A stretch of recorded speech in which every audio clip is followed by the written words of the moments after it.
Easter loves history. The Battle of the Milvian Bridge. For those who are a bit tired of the thinly veiled propaganda that generally is sold as news and or political debate, rest easy. The modern world is experiencing nothing new in that regard. One stellar example of ancient propaganda turned faux fact, thanks in large part to faux researchers, is the Battle of the Milvian Bridge.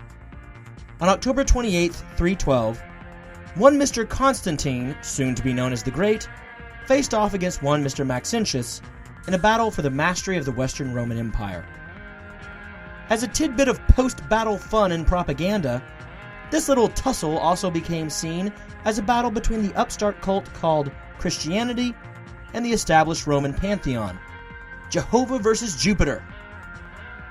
Oddly enough, the victory arch Constantine put up after the battle lacks all Christian symbols, and it would be many years before the father of the Christianized Roman Empire would officially convert and be baptized. Some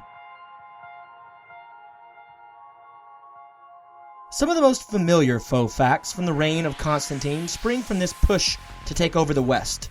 Everything from his famed visions to his shield and standard paintings. The vast majority of these overtly Christian messages came only after Constantine toppled one of the luckiest ducks in history. His co-Augustus and co-author of the famed Edict of Milan, Licentius, had taken the reins of the full empire. This propaganda was needed to ensure Constantine's one empire, one religion vision come true. Those Romans were suckers for being on the right side of the right god, and Constantine sure seemed to be on the right side of the right god post-fall of the Tetrarchy. One indisputably impactful, immediately world-shaking, and well-documented doing that came as a direct result from the battle was the dissolution of the Praetorian Guard, an institution that had been a force to be reckoned with in the Roman sphere of influence since the reign of Augustus, way back in 27 BC, roughly 364 years. This disbanding the Praetorian was far more poignant than any of the subsequent propagandized accounts of Constantine's religious affectations by far. Constantine would go on to make decisions that continue to affect Christianity to this day. Nicene Creed, anyone? Easter, anyone? The Bible as we know it, anyone? Thus, this needs to be the last of my Easter Loves History series for 2017 here on Prose. To be sure, anyone who has not read up on the Battle of the Milvian Bridge and or the real Constantine and has any appreciation for history, the Western world, modern geopolitics, and or ecumenical and theological history should do that stat. So that concludes Easter Loves History here on Prose. I hope you've enjoyed this little deviation from the norm, whether you celebrate Easter or not.